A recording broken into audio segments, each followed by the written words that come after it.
Bueno, es encontrarme con gente que está en las mismas batallas que una está. Es compartir mi trabajo, es importante porque creo que es un trabajo en común. Al final, venir a Afromundo y cada uno de estos festivales en que promueven, digamos, la solidaridad y la lucha de los pueblos afro son importantes y por eso es tan valioso, la verdad, llegar a cada rincón donde uno llega. Pero este rincón en particular, donde nunca pensé que iba a venir, me parece fabuloso venir a encontrarme que la lucha está viva. La lucha está viva y seguimos en, es una lucha común, es una lucha de todos. So very much. It was very meaningful that we saw that film today because it recentered me on the fact that I stand on the shoulders of so many women and so many great women and so many women, like you rightly said, Ronald, who are ordinary. You know, they move under the shadows, but they're creating great impact all the time. And so this is for my grandmother, who would have been 100 years old last year. Praise song for Miss May. After you leave us, we gather around a suitcase of your things. Choose, take, my aunt says, and I do. I take something mauve, sleeveless, with sharp blue lines and orange dancing at the hems, a dress you stitched yourself. And Mama, I do not learn the fullness of your design till I make a skirt of this dress. And one Sunday, pulling the seam apart, I see more of that print, like a language complete only under your stitching. I can hear you telling me that where the story seems to end, that there is always more to be said, and I wonder what you kept to yourself of the children you raised and those who were taken, who you must have mourned with your mourning hymns. You parceled tune in room after room, as if to preserve something of the life you could not say with song, with every step humming pam, padam, padam. How you trail me now in skirt tails, in melody, come to my mind in late dinners with inquiry, how I really a guana Cajun kana, always giving praises. Hallelujah.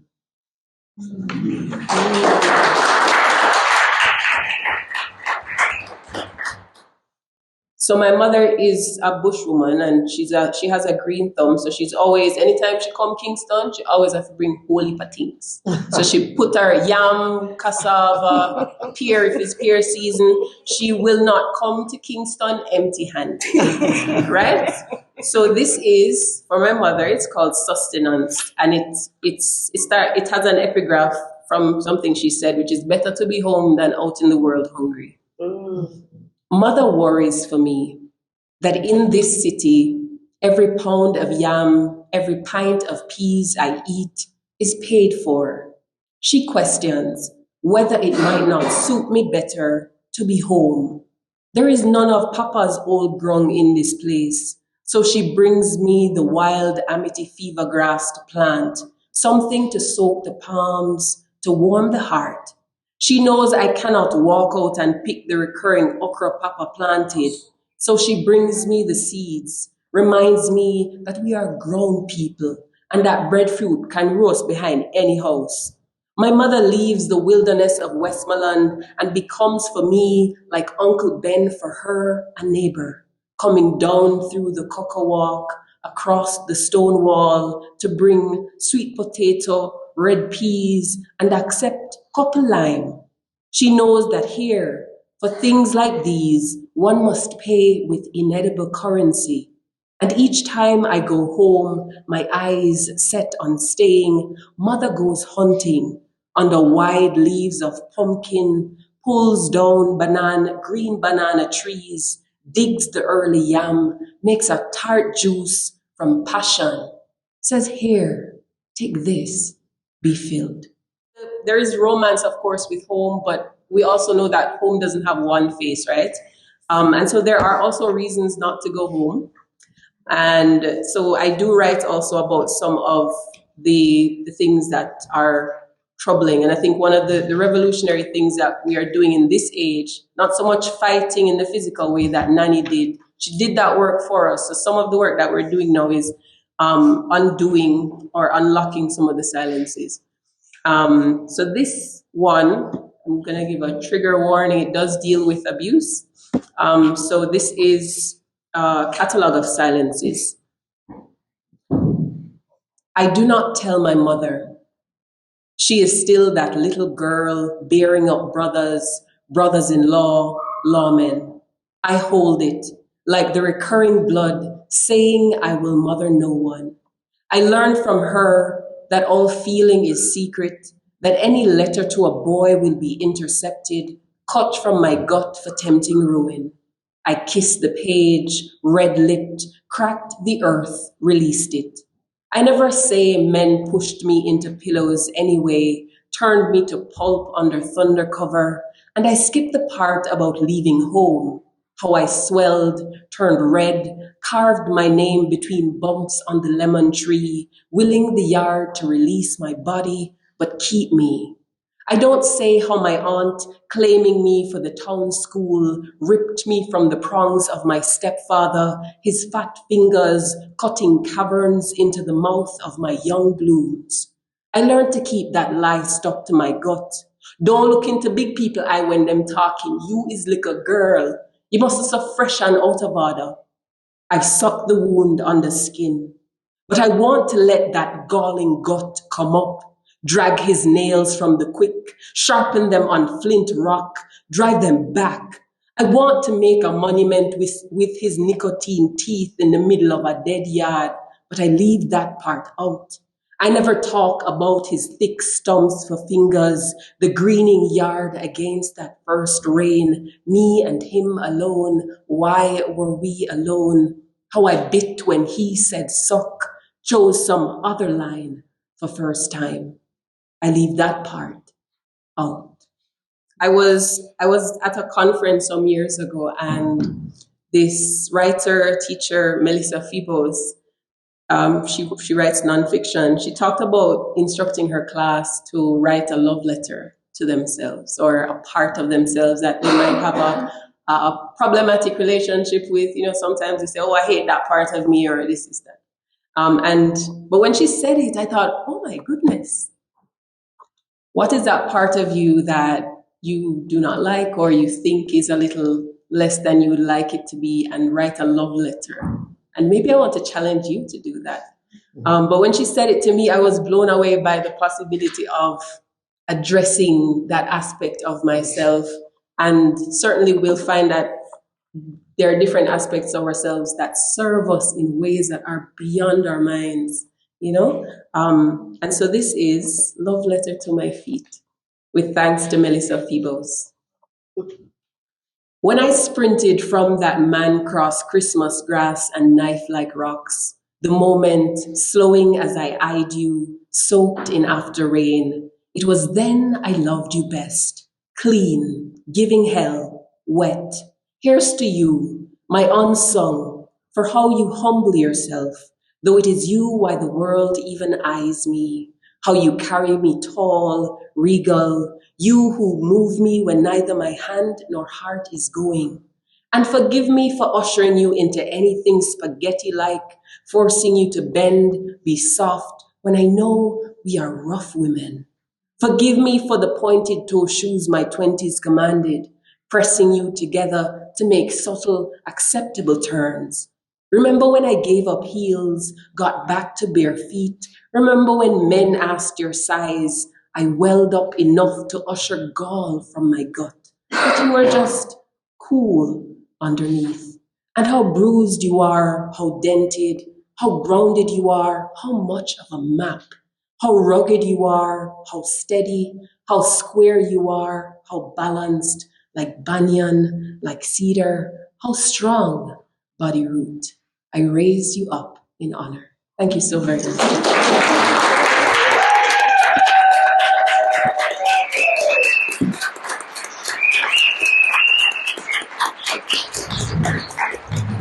Here we are. I knew we were all here. That was very soul searching and very deep and very special. Thank you. Thanks. Thank you all for being here. Thank you for everyone with the Afromundo community. We are at home. And I felt that the moment that I arrived as I saw the skyline coming in. Never been this far west, and it was a joy to be here.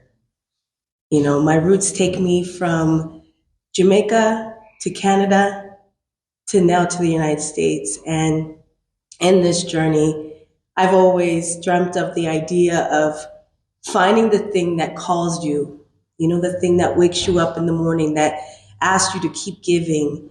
And even in the exhaustion, even in the tired feeling that you have, you still give to it. Because it doesn't feel like it's work. It just feels like it's a labor of love.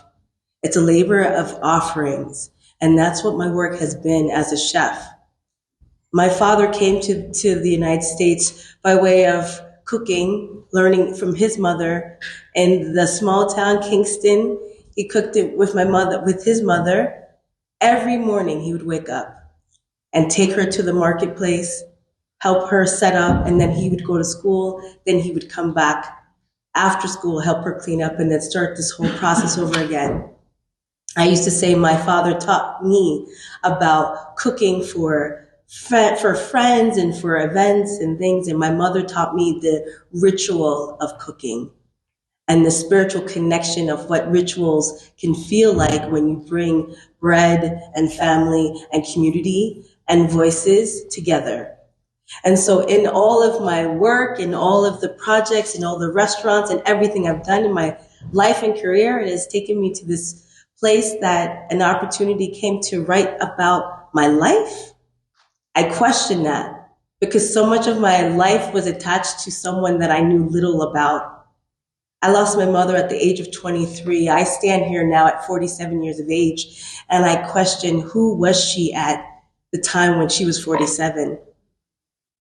And I question because I didn't know that a woman of her standing could have been so quiet, could have lived such a vast life. And my whole project, because our lives are our projects, right? It was about understanding what she came to do and what was she passing on? What was she telling me but not telling me? What are we telling the people around us? What are we telling our children? What are we telling the folks that we see day to day? And what are we listening for? And so for me, it was, I have to go back to the people that knew her the best. And that was her siblings, her brothers, her sisters. And that's exactly where I started. When the idea of writing a book came to me, I was like, oh, I'll write a classic traditional cookbook. I had been cooking at this point for 14 years, starting in New York and then making my way back to Canada. And I was like, yeah, I want to write about the recipes that are dear to my heart, talk about my family, talk about the things that are the most important to me. But as I really, really thought about it, I was like, is that what they want? And I say they, that is the institutions, you know, the big publishing companies that they tell you, come, we want your story. And the first thing they said to me was, no, we don't want a traditional. We know you have more to say. We want to hear your story. I was scared to tell my story because thinking of her made me cry, made me feel broken, made me want to be small and silent. And for me, that's where I felt more grounded. And I could hold on to her little memories, the big moments, the smiles, those things that people never saw of her. Those were the things I wanted to hold on to when it came to my mother, Eunice, Adassa. I call her in this space with her, and I call her forward in everything that I do.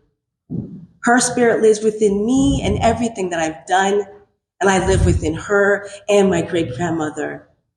We are our ancestors' wildest dreams, and we stand on their shoulders every day.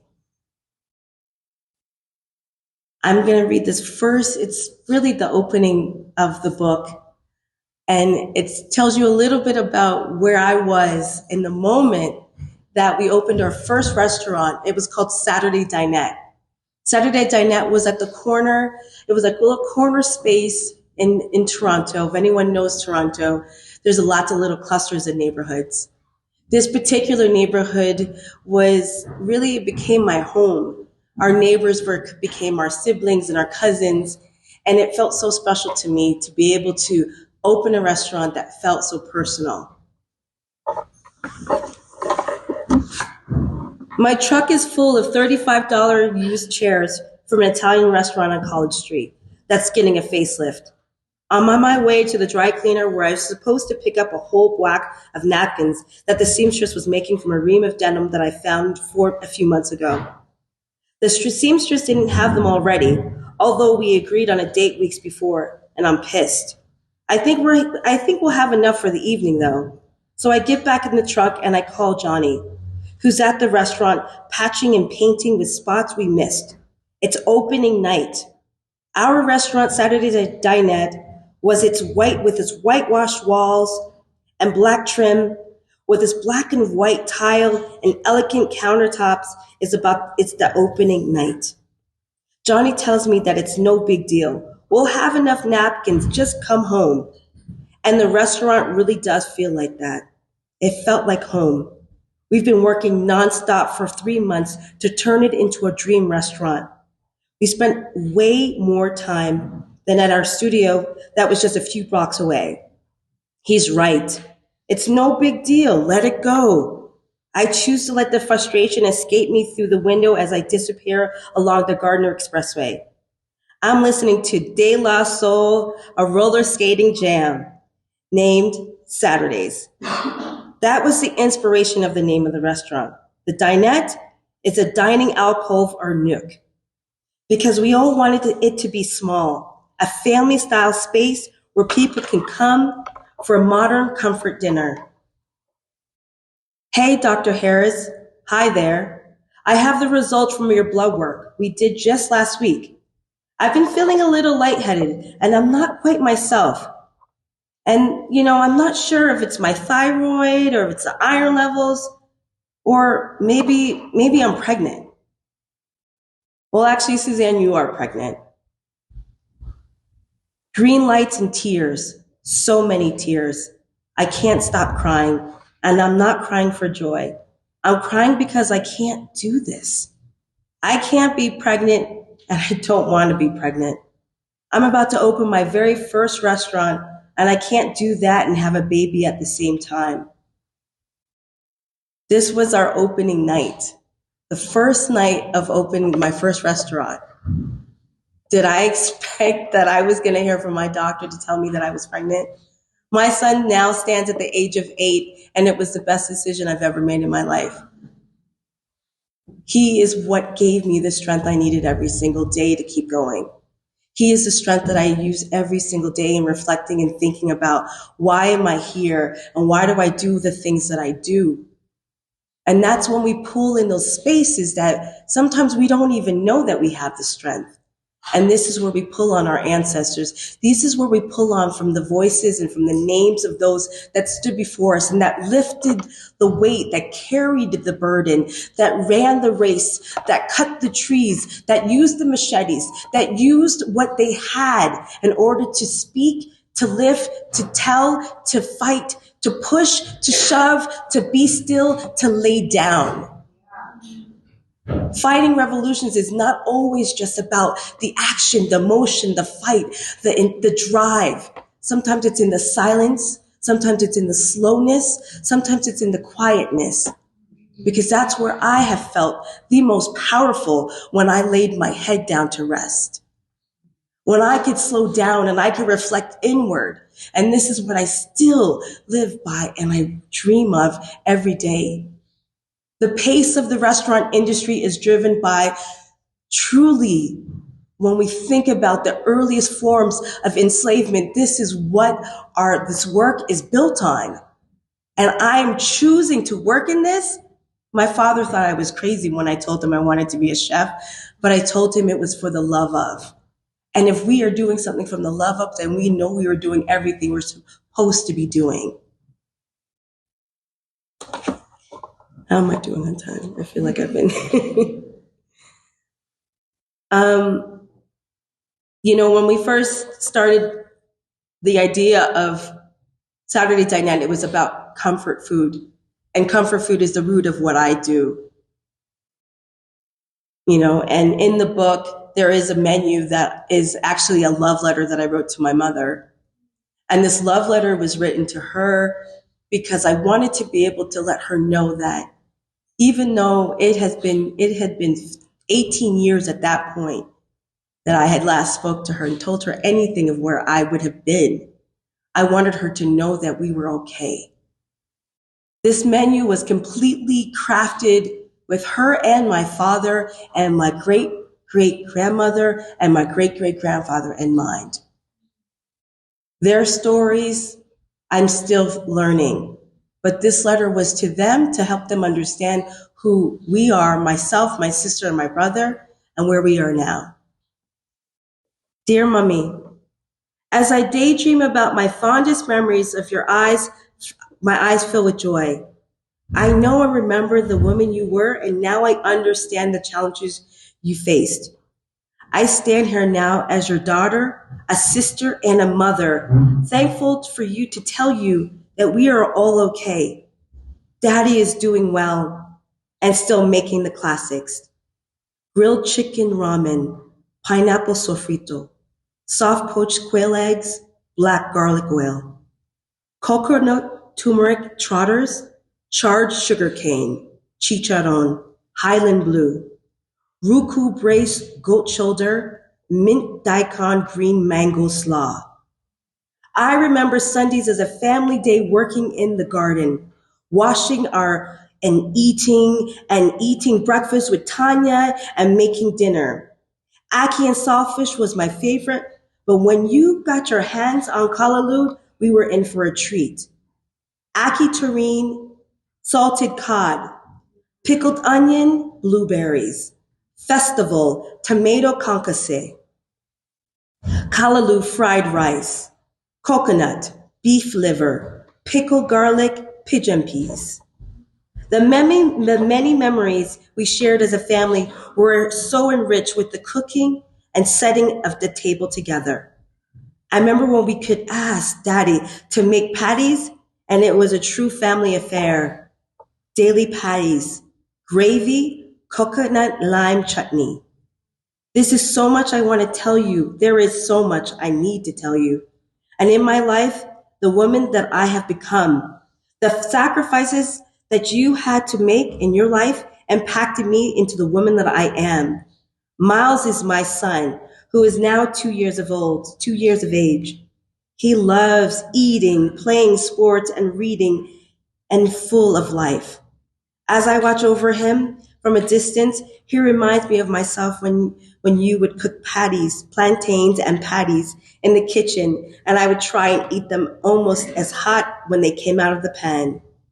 Red lentil stuffed plantains, lion cheese, cassava chips, pickles. Miles is a handful, but such an inspiration to a life as a mother, a wife, and a working chef. I married an incredible person who is in my life as my life partner and keeps us together as a family like you did. Plut burger, lion cheese, shiitake bacon, toasted cocoa bread, pickled mango, kalaloo. I remember Sunday mornings meaning so much to you because it was a day we allowed for us to slow down and to eat together. Guest onlys at this table. Guest only was everyone at our tables. Wedding cutlery, and eyelet white lace tablecloth. It was our evening to celebrate the feast you prepared with all the fixings. The salad would literally have 10 different ingredients, at least 2 would be fruit.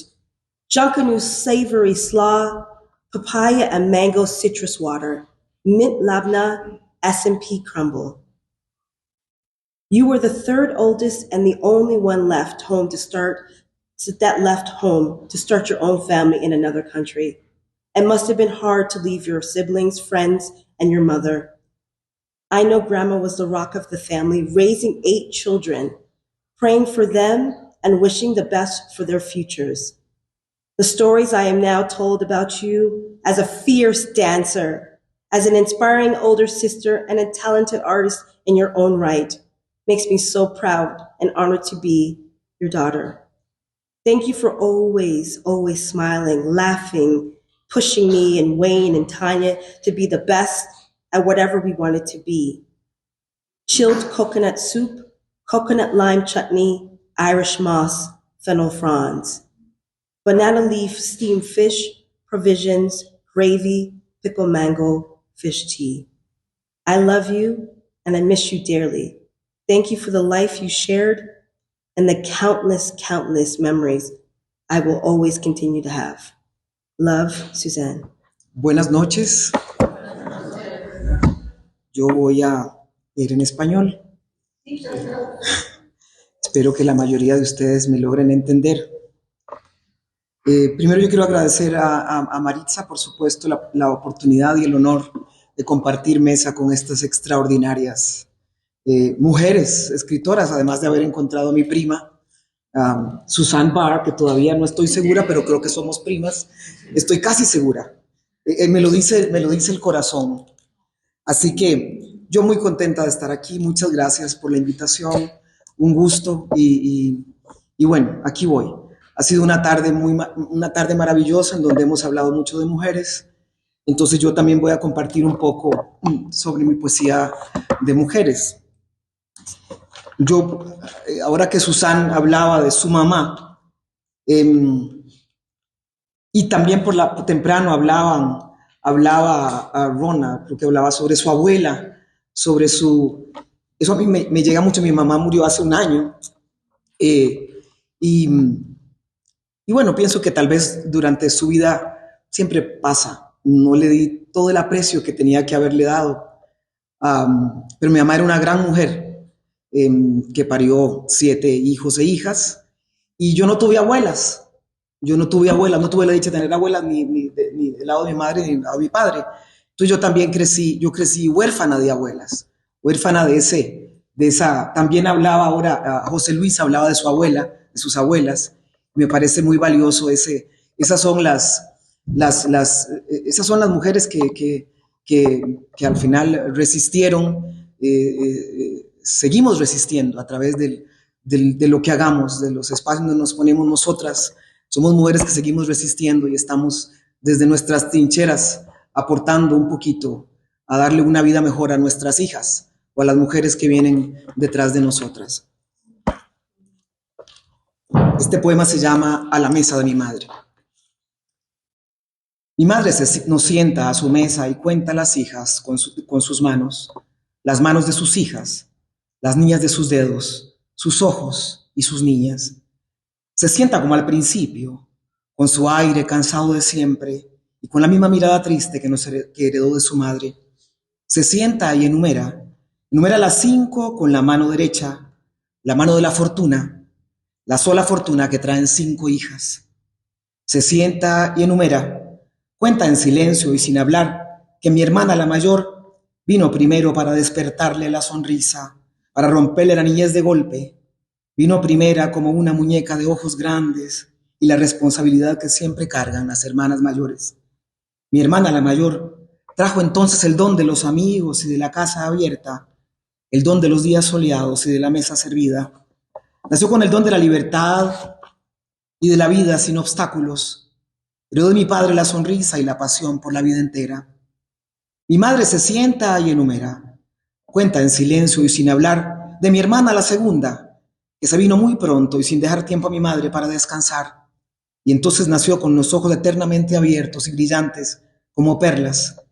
Mi padre recordaría esa mirada desde entonces y solía verla desde la distancia, como con temor rehuía la mirada eterna de mi hermana.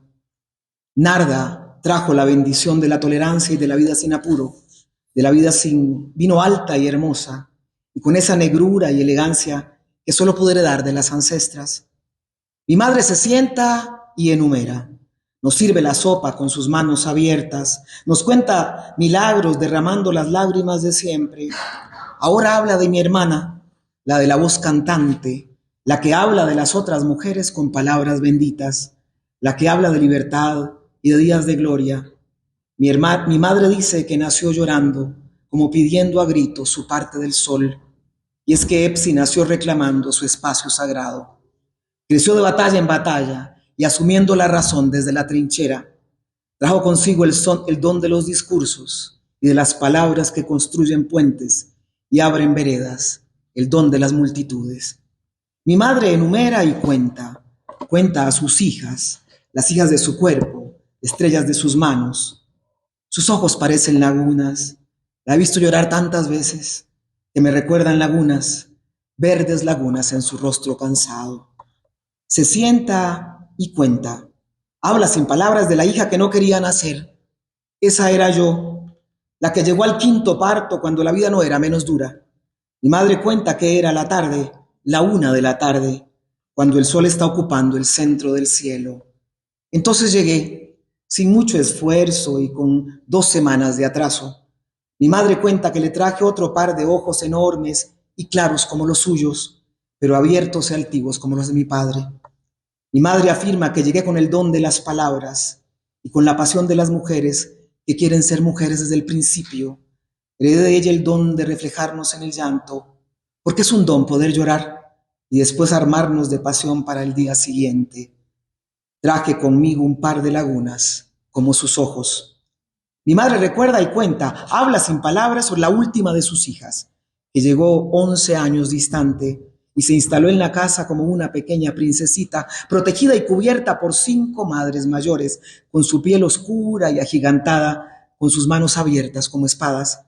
Creció sola, con la certeza del futuro y con la voluntad que solo pudo traer desde el pasado.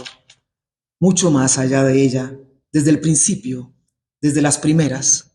Creció sola, jugó sola, pero protegida y mimada por las otras, y llegó con la voz de todos, y cantando como mi padre, como canta la noche y la esperanza. Mi madre nos sienta a su mesa y cuenta a sus hijas con la mano derecha, la mano de la fortuna. 1, 2, 3, 4, 5 mujeres. 5 mujeres de manos pequeñas y senos abiertos, bocas grandes y pieles oscuras, pieles todas más oscuras que la suya, para agregar garbo, pasión, eternidad a su fortuna. 5 mujeres de sueños, de hijos, 5 mis hijas, las hijas de mi cuerpo, las nietas de mi madre, mujeres mías, mis hijas. Carta a mis abuelas. Como les dije, no conocía a ninguna de mis abuelas. Primero vino una abuela de hace años y tomó su asiento en la primera fila. Después vinieron los días difíciles y los muchos hijos, y que en una de esas, de que si quiero, de que si no, de que los hijos solo vienen y ya, en una de esas vino mi padre y nació bendito, con la certeza de la esperanza, con el sol en la mano. Y mi abuela sonrió, como sonreía siempre, con la bendición de cada hijo, con la misma sonrisa que nos heredó al marcharse, con la sonrisa del color de las más fuertes, con la misma sonrisa de las que no se detienen nunca, a pesar de las montañas a su paso. Luego siguieron los días difíciles y que mi abuela que busca y trata de entender la mejor forma de ser feliz, y un día que parece que es y muchos días que no es feliz, y revisa los recuerdos y recuenta a los hombres a su paso, y vienen más hijos y más sonrisas y la misma hambre de antes. Luego murió mi abuela, sin la sonrisa de antes, sin verme las palabras. Mi abuela sigue sentada en la primera fila y me cuenta cuentos al oído y me muestra caminos y atardeceres, y nunca la vi, pero mis manos se parecen a sus manos, según cuenta mi padre, y mis sueños son sus mismos sueños, según mi padre. Yo tuve otra abuela que nunca vi, pero dicen que tengo sus mismos ojos y su mirada. Mi madre la guarda sin muchas ceremonias en algún lugar de su memoria. No la recuerda madre o cariñosa, no la recuerda madre o protectora, pero la guarda sin gran alarde, sin darse cuenta, en su boca y en sus ojos, en sus gestos. Lo sé, aunque nunca la vi. Sé también que debió ser una mujer de palabras firmes y paso seguro, una mujer de ideas grandes y con esa certeza que solo tienen las que saben, que no tienen toda la vida por delante. Seguro que le gustaba bailar, aunque no la dejaban, y reía a carcajadas y sin pedir permiso, y fue así, como con esa necesidad de vivir la vida a toda prisa, que una tarde soleada se enamoró profundamente de mi abuelo. Eso le costó entonces la ira de su padre y los gritos de su madre. Sonriendo a la puerta de su casa, escapando por las noches a través de la ventana, regresando de mañana con los ojos llenos de luz. De haber tenido más tiempo, se hubiese unido a un grupo de mujeres, hubiera tocado el piano, hubiese cantado en los bares con un pequeño grupo de jazz, hubiese formado un coro de niños, hubiera recorrido el mundo buscando su parte del atardecer.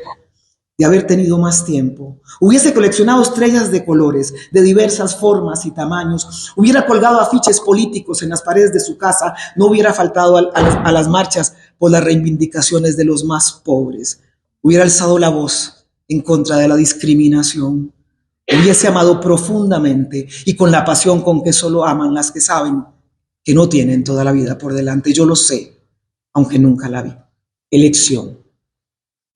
Hoy elijo ser la mujer que escogí para mí. Elijo ser la mujer que no espera ser elegida. Elijo llevar la sangre color rojo profundo. Llevar la sangre en rojo oscuro, la misma que me condujo hasta aquí. Elijo llevar las manos arrugadas de mi madre como siempre. Y escojo el camino caminado como recordatorio. Elijo mis piernas gruesas y mis brazos fuertes que siempre me gustaron. Elijo ser la mujer que elegí para mí. Decido seguir llevando estos ojos que me fueron colocados como prenda de guerra. Escojo estos labios gruesos como salvaguarda de mi voz ronca, que maldice, grita, invoca, blasfema, maldice. Elijo llevar la bandera de la victoria y plantarla en cada estación como símbolo de resistencia, porque hoy elijo ser la mujer que escogí para mí. Elijo ser la mujer que no espera ser elegida. Me escojo y me levanto desde el origen y me siento y me beso en los labios y me hablo al oído y me encuentro lúcida, soberana y me enrumbo hacia el horizonte lúcida, firme, escogida. Porque hoy yo elijo ser la mujer que escogí para mí. Oración. Señor, este poema es acerca del oficio del poeta, de la poeta, que aquí está muy claro el oficio de nosotros y nosotras escritores y escritoras afrodescendientes. Y debería ser el de todo el mundo, pero nosotras y nosotros escritores y escritoras, si hacemos un recuento de los escritores, tenemos muy claro nuestro oficio. Y bueno, este poema es acerca de ese oficio. Oración. Señor, ayúdame a no repetir las mismas palabras sin significados precisos. Líbrame de soñar los sueños ya soñados y nunca conseguidos. Dame las sílabas y las palabras y las frases justas que me ayuden a maldecir con las palabras exactas.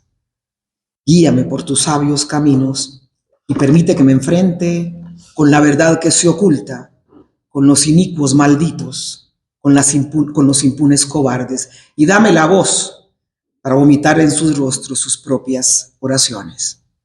Ayúdame, Señor, a crear las palabras exactas que puedan insultar con fuerza verdadera a los detractores de tu luz. Quiero crear con la suficiente fuerza que me permita transmitir el amor por tu pueblo y esa pasión que un día nos enseñaste. Finalmente, enséñame, Señor, a maldecir con saña, con versos y en poesía. Ayúdame a sonreír tranquila cuando les escupa en sus rostros sus propias verdades, sus propias mentiras. Ayúdame a romperles el hígado con las palabras justas y ayúdame a extender mis palabras lo suficientemente alto que pueda honrar la memoria y alcanzar los ojos de nuestros auténticos mártires. Ayúdame, Señor, a ser de verdad poeta, desde que tengo memoria.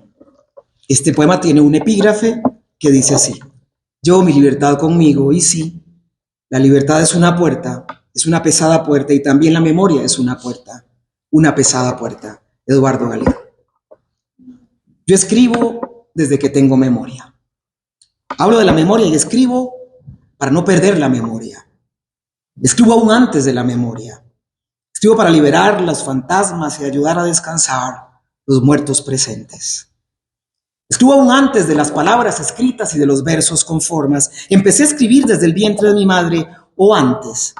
Los recuerdos son difusos, casi irreconocibles, mas llegan por oleadas en confusas y borrosas imágenes. Me recuerdo escribiendo formas en negro, en antepasados descalzos, en mujeres de colores brillantes y fuertes. Escribía entonces palabras sin palabras, significados imprecisos, pero llenos de dolor. Escribo mucho antes de la palabra hablada y mucho antes de la escrita. Escribo desde que tengo memoria o aún antes de la memoria. Empecé a escribir con los ojos y los recuerdos y los mensajes escritos vientre adentro, mucho más adentro.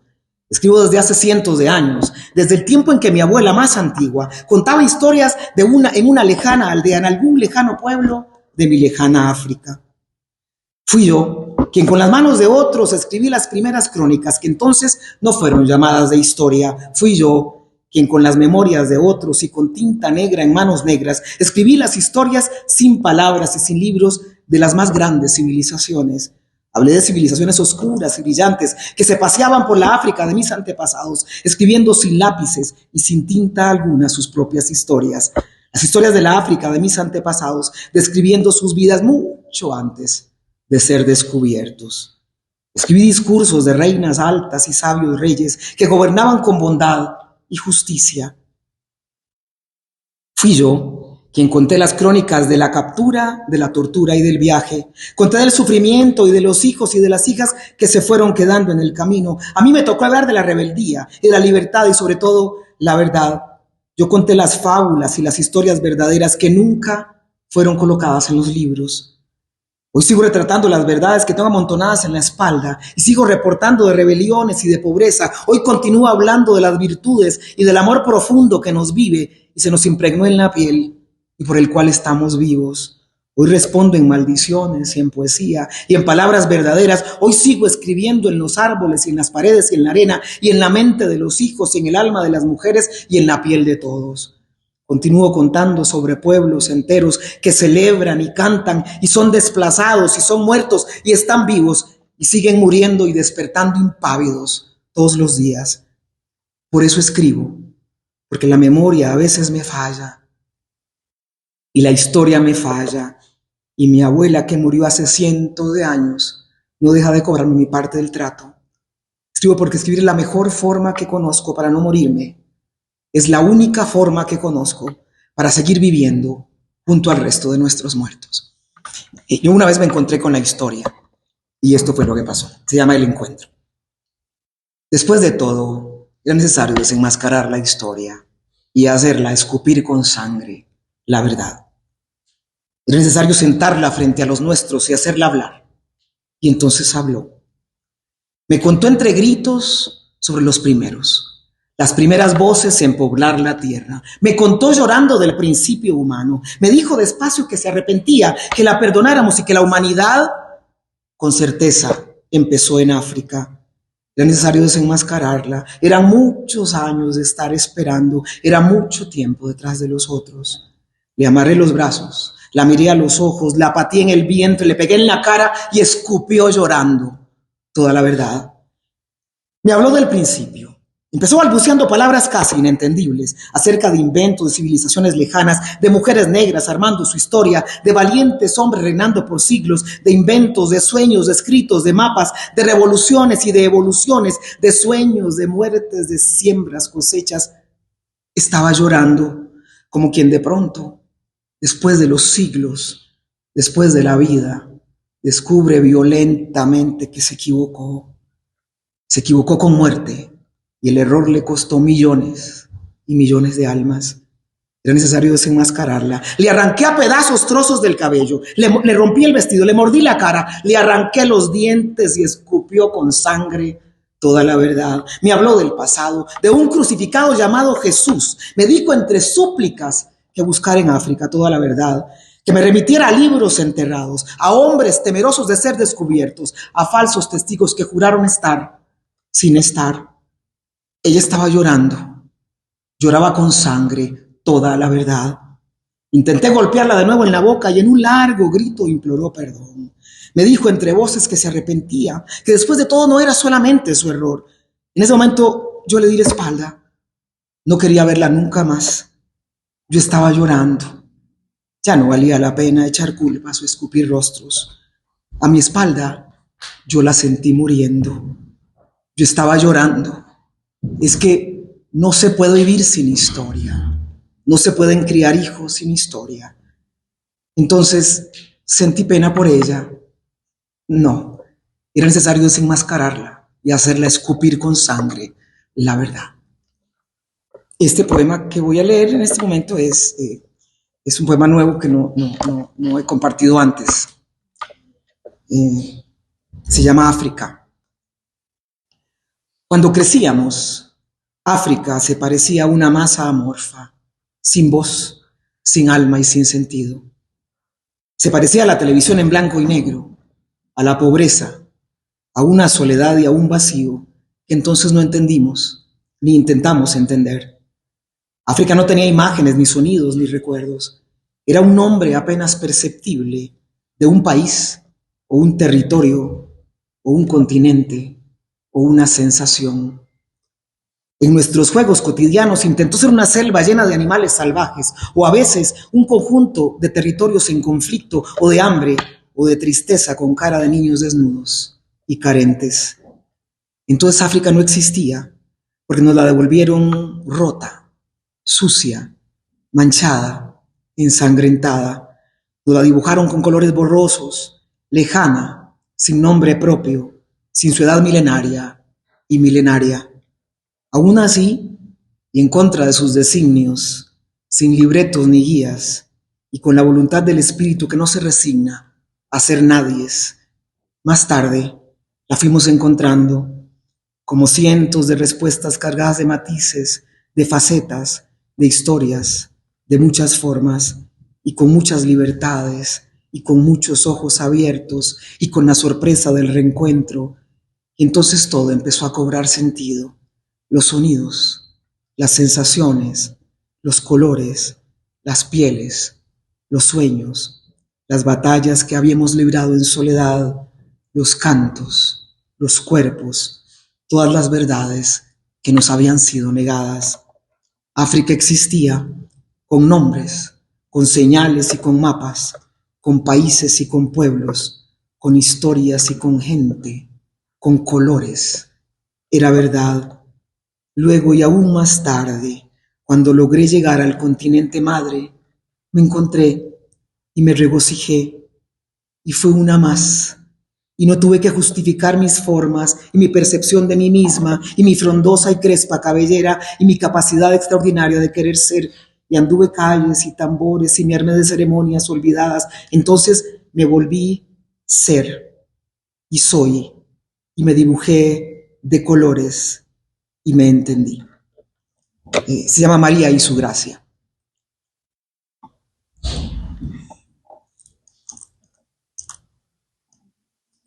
Me temo que María no era virgen. Me temo que había amado a José antes de ser escogida. Porque aún antes de ser escogida, ella ya había escogido a José, su compañero, y antes de José, se había escogido a sí misma para brillar con su propia luz. De hecho, me temo que fue escogida por el ser imaginado, por su calidad de mujer completa, valiente y llena de gracia. Fue escogida porque ya desde antes ella misma había decidido su destino y se había elegido para inventar paz y luz para el mundo entero. Me temo que al escogerla, conversaron sobre los pasos a seguir y ella, que era libre y conocía el camino, le mostró la ruta, le habló de su fuerza e hicieron un pacto de respeto y dignidad. María no era virgen, era mujer desde el principio, porque su madre, otra María, le había marcado el camino y le encomendó ser la madre de Jesús, ser la madre y que se llenara de gracia para salvar al mundo, un mundo que no quería ser salvado. Cuando María fue escogida, ella ya era libre, escogida, la madre de su propia luz, escogida, la madre de su propia luz y de su propio destino.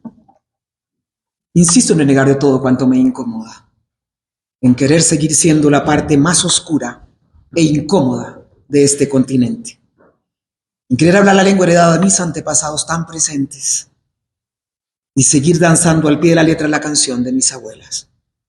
Insisto en tararear las notas de canciones que ya ni recuerdo, en cantar las canciones que casi fueron borradas de la memoria el mismo día en que aprendí las canciones de otras lenguas.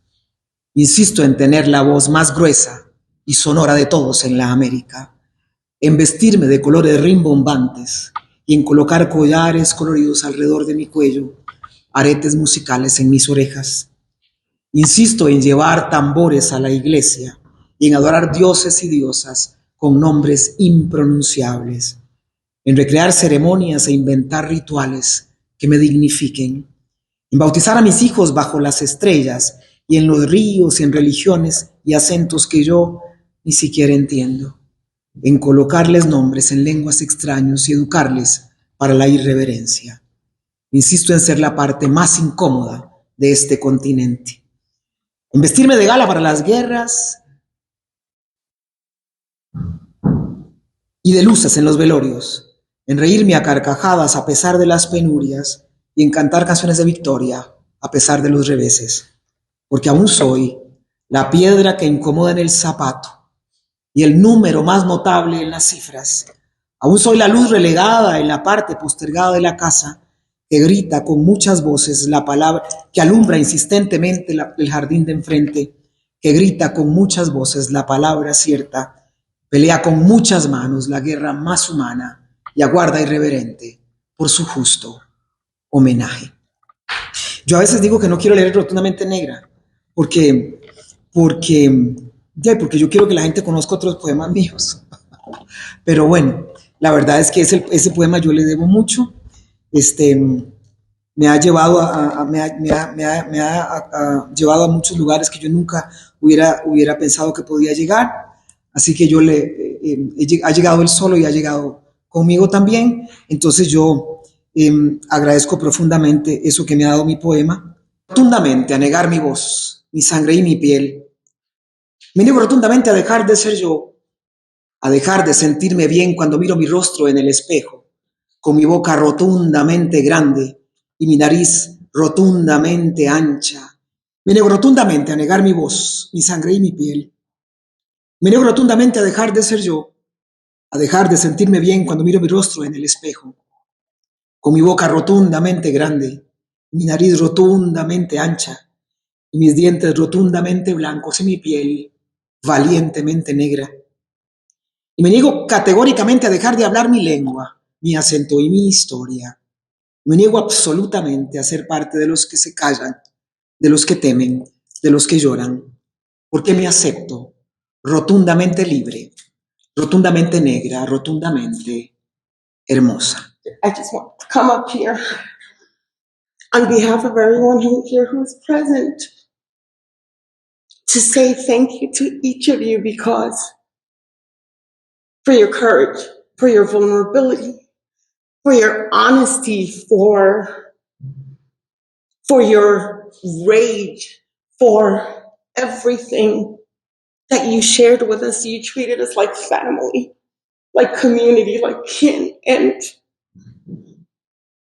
I know everyone in this room feels the same way, and I just wanted to express it to each of you. Thank you profoundly from all of us. And now I'll open it to everyone to ask questions, and we'll try not to wear them out too much because I'm sure everybody's going to want to engage. And I get up here and, give my 2 cents and then say, be considerate, but just thank you, thank you, thank you. Well, I just want to say thank you to all of you because as someone who was born in Haiti, country that is very dear to me, you brought me home. Every single one of you brought me home. I know the country is going through right now, but somehow each one of you has brought me back home. So my book has the word home in it. At the time, I was talking to a friend of mine today, and I said to her that I feel like there's a search for home in me, right? And I did say earlier that for many of us, we're born in a place where we don't necessarily spend our time there. I've been seeing blue everywhere, and I fell in love with blue some years ago, and so that is kind of home to me, not the home I was born in, but a kind of home that I've come to know, right? So home is a location that welcomes, right? And I'm finding that in different places. Home is people, it is community, it is food. It takes different shapes, I think. And I think as I'm going along, I'm constantly getting new definitions of what that is and what it looks like and could look like. Thank you for your question. I'll add to that. Home is also in the title of my book.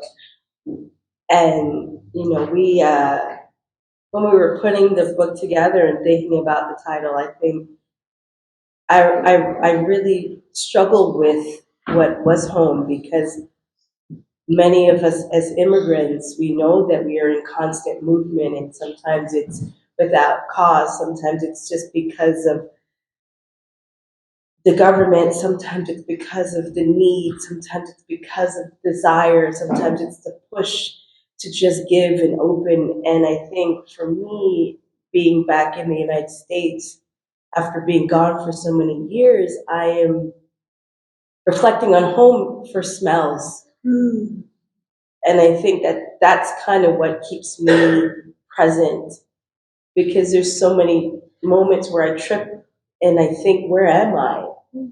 And a lot of times I get lost. I mean, since being here, I feel I've gotten lost. Stepping into last night's back area and smelling the sense of the food brought me home. It brought me to every Caribbean kitchen. It brought me to auntie. It brought me to uncle. And it brought me to the things that I resonate, that, you know, make me feel like I'm home and I can rest and I can be at ease. And so it's the scents that really resonate for me, that connect me to home. Yo quiero responder esa pregunta también, que me parece una pregunta fabulosa. Yo acabo de escribir un essay que se llamaba Reflexiones en torno al hogar. Yo viví fuera de mi país durante 28 años. I just returned home. Pero la respuesta que ha dado Yashika me parece fabulosa, en términos de que el hogar puede tomar diferentes formas. Siempre me preguntaba yo tengo 4 hijos e hijas, ¿qué significa para mis hijos el hogar? ¿Qué significó durante estos 28 años que yo estuve en diferentes países? El hogar era yo. Ellos podían irse a cualquier parte, pero el lugar donde yo estoy es home for them. Pero el hogar también siempre el hogar suele ser donde una se siente welcome, y las reflexiones en torno al hogar que yo hacía tenían que ver con la mujer negra que yo soy. En mi trabajo, en esto de andar recorrido América Latina y diferentes sitios donde me han invitado, cada lugar donde me invitan, porque soy yo, porque soy la persona que les va a traer poesía, o les va a traer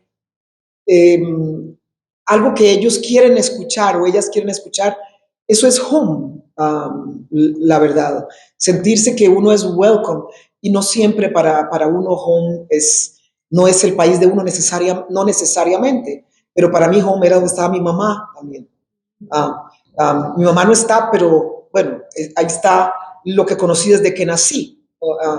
Sin embargo, yo voy a Brasil, me invitan a una comunidad, y el recibimiento que una recibe ahí le hace entender que también eso es home.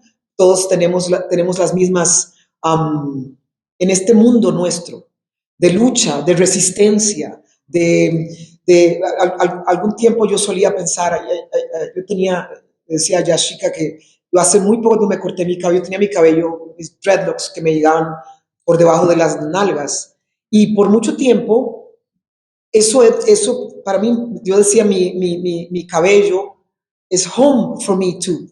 Yo me sentía que yo con eso estaba, era para mí me hacía sentir bien conmigo misma.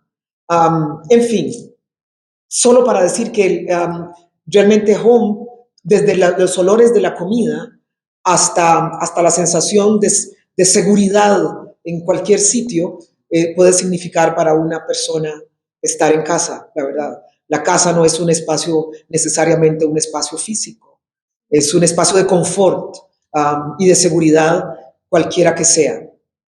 One thing that I was touched by your reading of your film, and in case of you, when you start speaking, beginning of your presentation was on rhythm. I can say that the three of you are also rhythm. Rhythm is something impactful, different in each of you, but impactful in the same way. Would you talk about the way you see the importance of rhythm?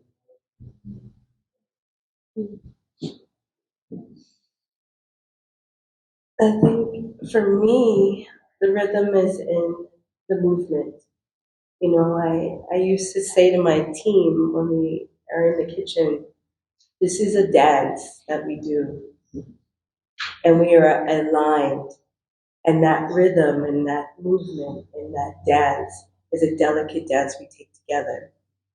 And the more fluid and the more connective that we are, the more creative and the more expressive we are in creating what we make. And the more that we are transforming or transmitting the power and our love, the food to the plate. It's more than just putting food and creating an idea. It's about expressing ourselves. We are just there to feed. We are there to express. And in that movement and in that passion and in that rhythm is where the real, true love of this work that I do comes alive. And we do that and we call it the dance. It's the best line dancing I'll ever do.